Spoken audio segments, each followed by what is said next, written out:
I think by now we have definitely spoken a lot about the what is wrong. Now, what is wrong? I mean, that's really general. So let me be specific. What is wrong with the workplace as we know it? What is wrong with the way companies currently operate? That means that women, Black women in particular, have a more difficult time in being successful, in being acknowledged, and in being heard. Now, we know that, well, some people want to dispute it, but the facts still remain, right? That there's a huge disparity. There is an experience gap for Black women versus white women versus white men who are at the top of the power triangle. But really, the thing that we want to focus on now is we still have to keep the what's wrong in mind, but then the question is, how do we change it? And, you know, I am absolutely a fan of an audit. You know, at Benefactum, that's what we do. That's part of our diagnosis stage, is an audit. But the thing about audits and the thing about surveys is that you have to be very careful in how you compose them in order to make them useful and helpful, but also that the questions that are in there are challenging the existing system. What do I mean by that? Well, if the person who's creating the survey is almost blind to the barriers of entry or barriers to entry for women, for Black women, it becomes very difficult for them to create a survey that allows for an option that they've not considered. This is said time and time again. You can't solve what you don't understand. It's impossible. You can't do that. And this is why when it comes to audits, this is why when it comes to surveys, you have to be clear. And you know what, I'm going to go old school with the garbage in, garbage out. If the questions are such that they do not question the system, that they do not push the candidates to be, or the participants to be honest and understand that this honesty is going to lead to change, ultimately what you end up doing is creating a survey, a questionnaire that becomes as useless in many cases as we've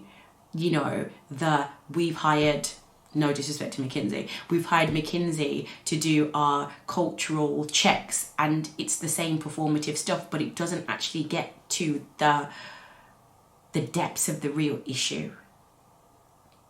So the first step is definitely to diagnose the problem, but create a framework that the questions you pose really also encapsulate the issues.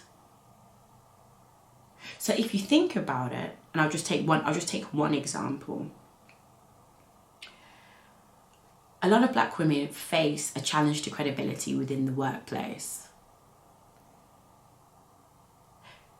Are you asking them how comfortable do you feel? Or are you asking your question, how comfortable do you feel here on a scale of 1 to 10? I strongly disagree to I strongly agree.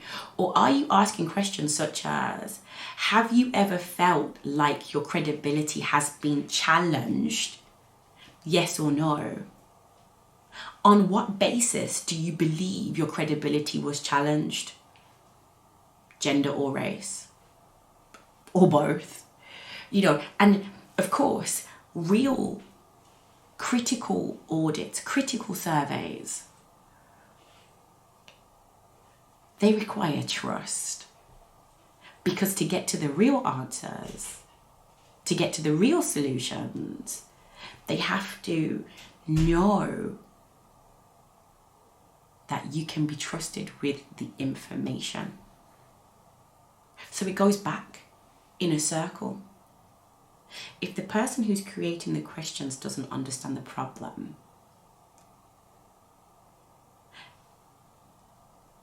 then the answers won't help. But conversely, if somebody, even if you outsource the questionnaire in and of itself, but the person who's going to be processing those answers doesn't understand the issues, you still end up in a losing situation.